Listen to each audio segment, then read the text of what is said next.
They thought they were picking on an easy target, a quiet old man on a bus. What they didn't know, he was a battle-hardened Vietnam veteran with lessons they'd never forget. It was just another day on the 5.15 bus heading toward downtown Baltimore. The air inside was stuffy, packed with commuters eager to get home. Conversations buzzed softly, mingling with the occasional screech of brakes.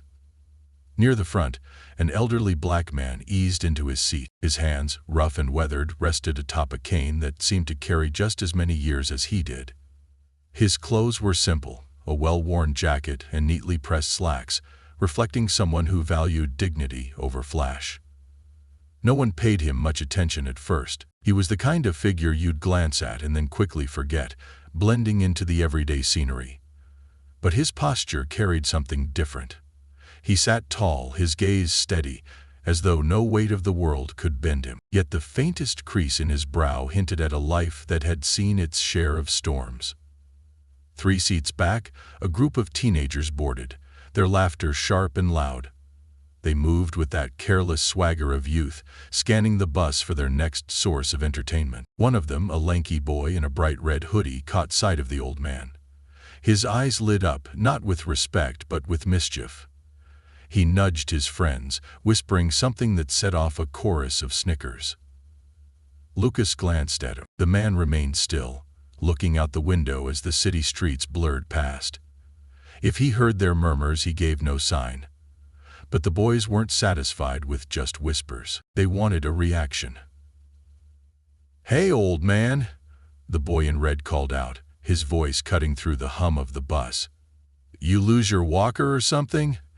Bet you're waiting for someone to carry you home, huh?" A ripple of tension passed through the bus. Some passengers glanced at the boys, others at the man. Most, however, kept their heads down, pretending not to hear. The elderly man shifted slightly in his seat but said nothing, his eyes fixed on the world beyond the glass. Red Hoodie smirked, emboldened by the lack of resistance. He stood up, swaying slightly as the bus hit a bump. "What's wrong? Cut your tongue, Grandpa?"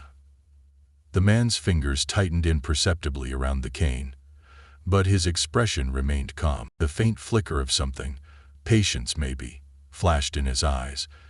He turned his head slowly, just enough to meet the boy's gaze, and in that brief moment, something shifted. There was no anger in his look, no fear. Just a quiet, unyielding strength that seemed to settle the air around him. The boy hesitated for half a second, but his pride wouldn't let him stop now. The bus continued to rattle down the road, passengers silent and tense, as if waiting for something to happen. Little did they know, the old man's silence wasn't weakness. It was a choice. A choice that would soon change everything. The laughter from the teenagers grew louder, bouncing off the walls of the bus as if to demand attention. The boy in the red hoodie leaned closer, his voice laced with mockery. "What's the matter, old man? Too good to talk to us?" he jeered, drawing a chuckle from his friends.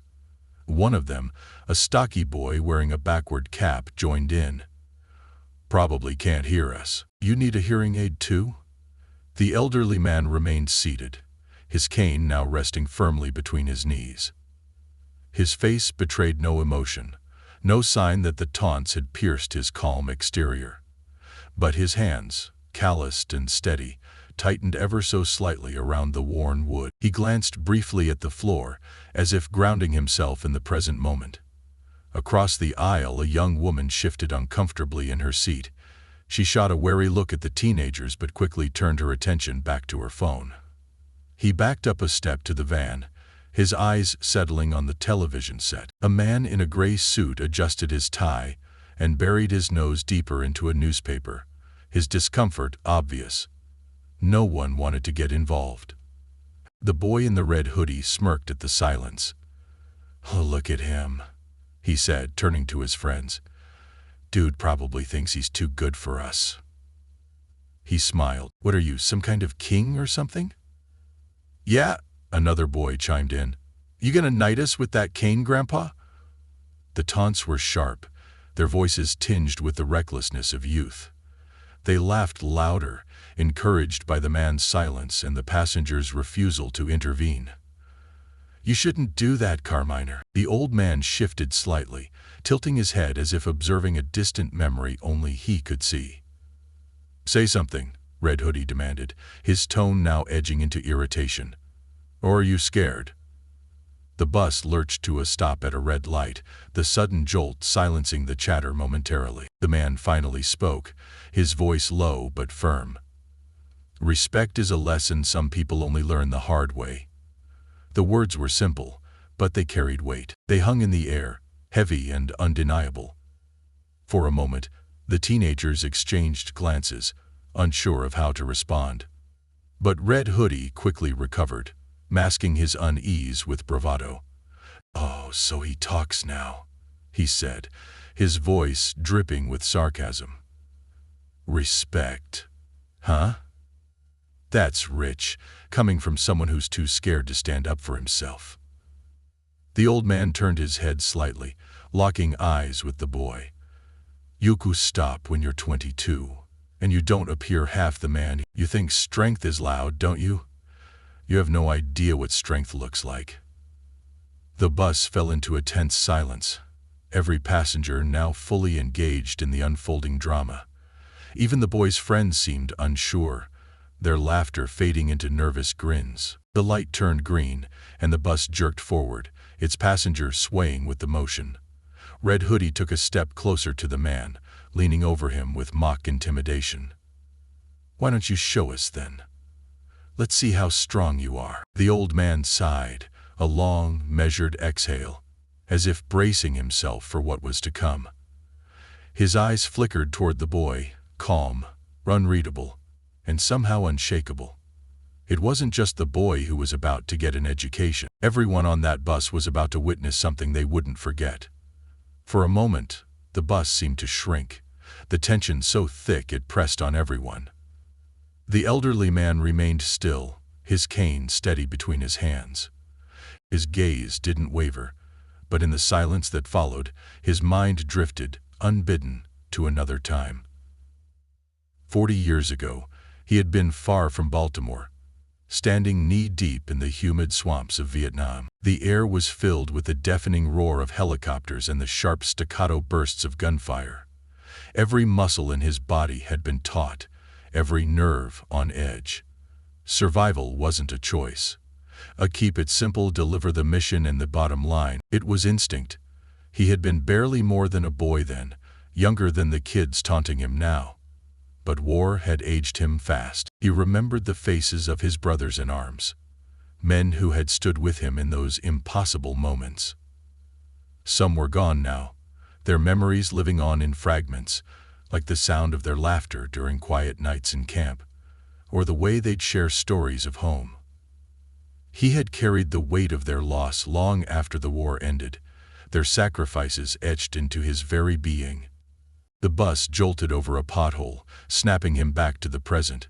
He straightened slightly, his grip on the cane tightening. He wasn't angry. Anger didn't come easily to him anymore. What he felt was something deeper, something more measured, a responsibility to teach these boys a lesson they clearly hadn't learned yet. Red Hoodie interrupted his thoughts with a sharp, mocking laugh. "What's the matter, Grandpa? Cat got your tongue again?" The man didn't respond. Instead, his eyes flicked over the boy, taking in everything, the posture, the bravado, the false confidence that came with not yet knowing the weight of real challenges. He'd seen it before, in young soldiers who thought they were invincible until the battlefield taught them otherwise. Across the aisle, an older woman whispered to the man next to her, her eyes darting nervously toward the scene unfolding.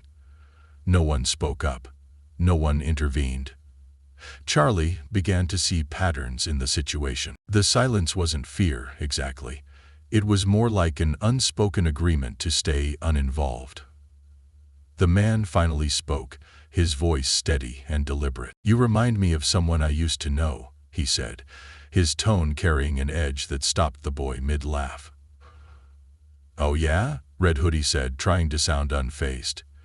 "Who's that? Your old war buddy?" The man leaned back slightly, his gaze unwavering. No. A young soldier who thought he was untouchable. He learned otherwise.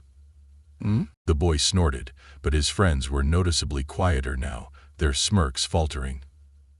Whatever, man. You're just an old has-been. Nobody cares about your stories. The man's lips curved into the faintest hint of a smile. Not amused, but knowing. Careful, son. Sometimes stories are all that keep you from making the same mistakes. The words hung in the air, and for a moment, even the bus seemed to hum softer. But Red Hoodie wasn't ready to back down. He stepped closer, now just inches from the old man. You think you're so wise, huh? Why don't you prove it? The old man's eyes narrowed slightly, not in anger, but in preparation. Red Hoodie grew bigger, his tail spread as he steadied He adjusted his cane, his movements deliberate and slow, like a man who knew exactly what he was doing. The storm brewing inside the old man wasn't born of anger. It was forged by experience, and it was about to show these boys the meaning of strength. The bus rumbled along, its passengers frozen in the tension filling the space. The elderly man rose slowly from his seat, the cane steadying his weight as he stood. He wasn't a large man, age had whittled away the bulk of his frame, but the way he carried himself made him seem taller, stronger. The boys watched him, their smirks fading as curiosity began to take hold. Axel was clearly a nuisance in the small town. You want me to prove something?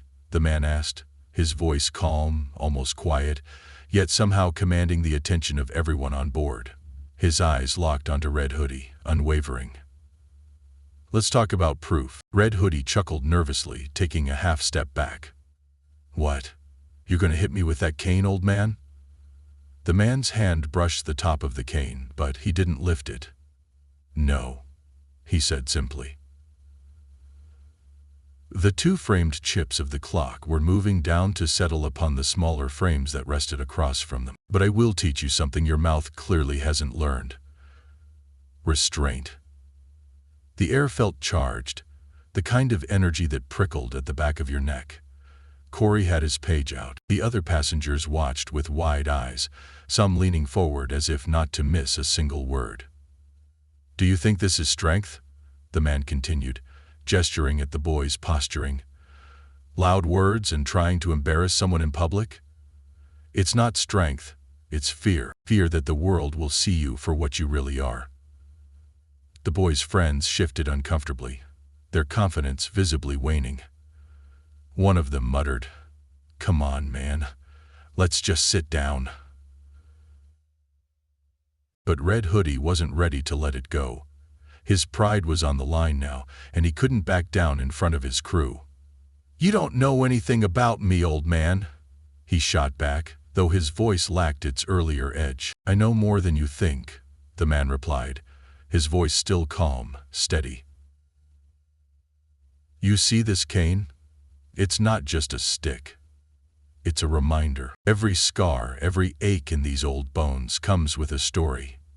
Stories of battles fought, not with fists but with courage, discipline, and honor.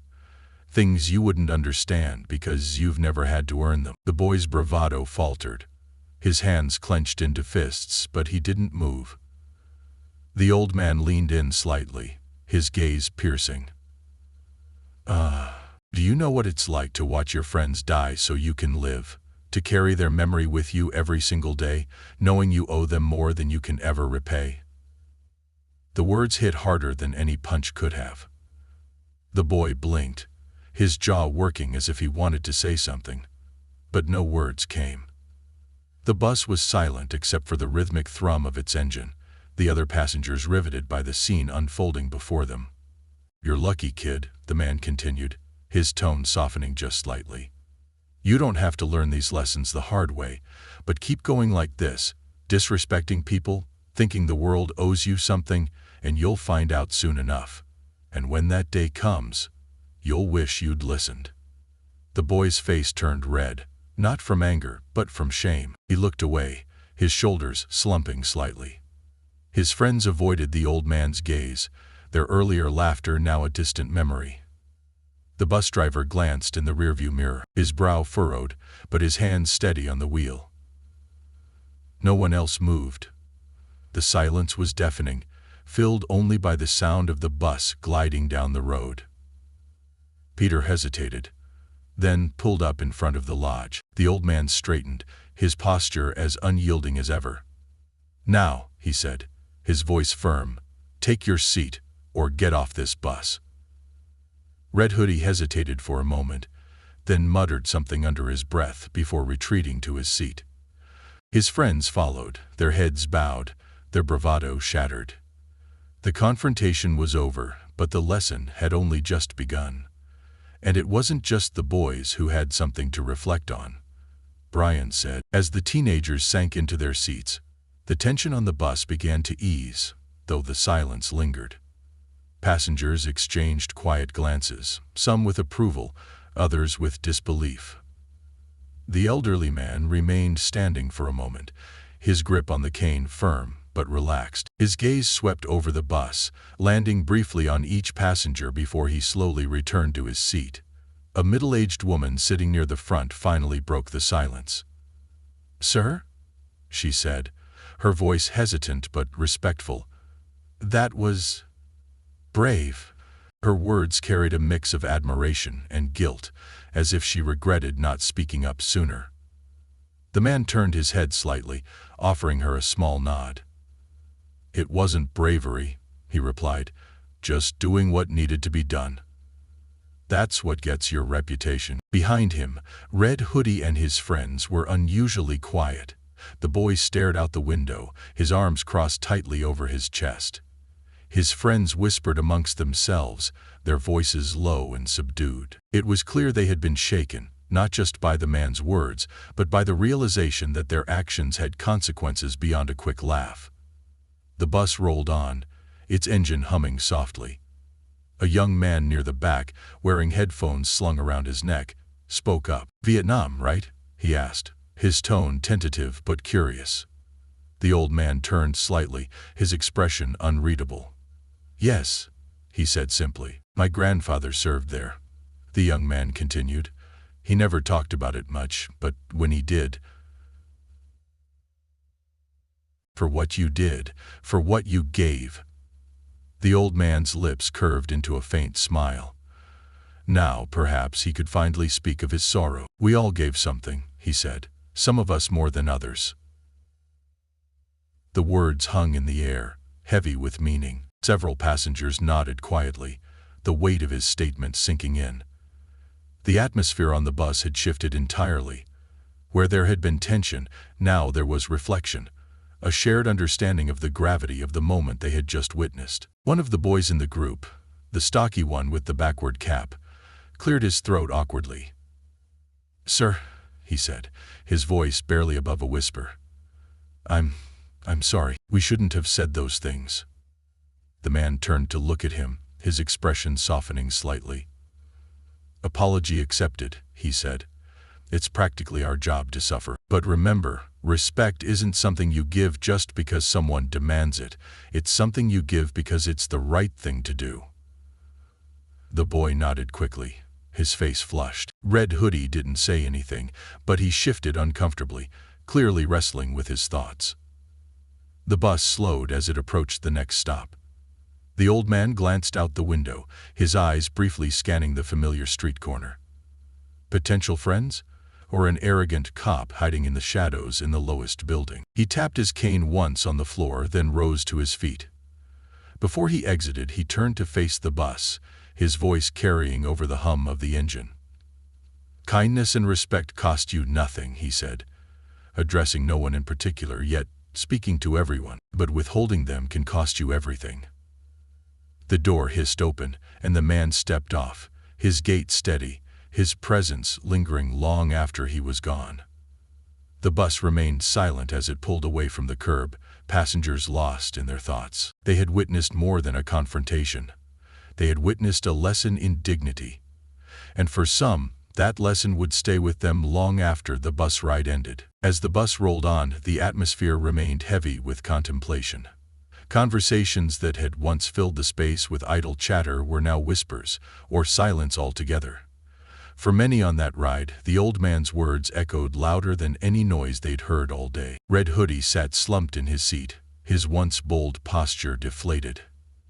His friends avoided eye contact with each other, their faces a mix of guilt and embarrassment. Across the aisle, the young woman who had earlier stayed silent now stared out the window, her reflection faint in the glass. She had been a bystander like so many others, but now she questioned why she hadn't done more. The middle-aged woman near the front took out her phone but didn't use it, her fingers brushing over the screen absent-mindedly. The young man in the back, who had spoken about his grandfather, leaned his head back, eyes closed, lost in thought. It wasn't just a moment for the teenagers. It was a wake-up call for everyone. It was about recognizing the weight of someone's journey, the battles they've fought, and the strength it takes to walk through life with quiet dignity. As the bus reached its final stop, passengers began filing out, each carrying the moment with them in their own way. The group of teenagers exited together, but walked apart, their usual boisterous energy replaced by subdued introspection. Red Hoodie paused at the corner, glancing back at the bus before shoving his hands in his pockets and walking away.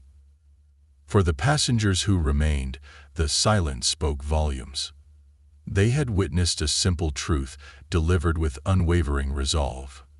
Still, there were other ways to question things. Cautionary tales were one. Respect isn't earned through fear or intimidation, but through understanding and compassion. To those watching this story, ask yourself, what battles have the people around you fought? How can a single moment of kindness or respect change someone's day, or even their life? Remember, every person you meet carries a story you might never know. Treat them with the dignity they deserve. And if you found this story meaningful, don't forget to share it, leave a comment, and subscribe for more stories that remind us of the values that truly matter. Together, we can spread these lessons and create a kinder, more compassionate world.